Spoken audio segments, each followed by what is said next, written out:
naman po nagpapasalamat ako kasi this 2025, this is the first year na nabuo ko yung isang taon na nandito ako sa church. Kasi 2024, dumating ako is middle na, June. Then, talagang dito na kami ng church. Then, 2025, yun yung first day ng 2025 until now na bukas na magla-last day is nandito kami. And I thank God sa blessing na hindi namin inaasahan at hindi ibinibigay.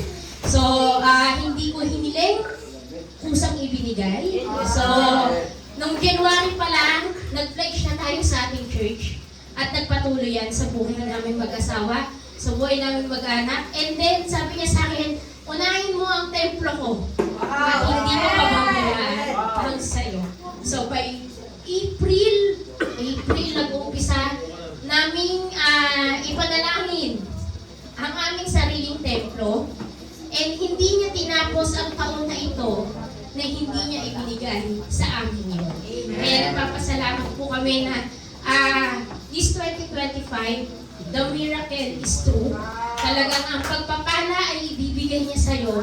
Oras na siya ang uunahin.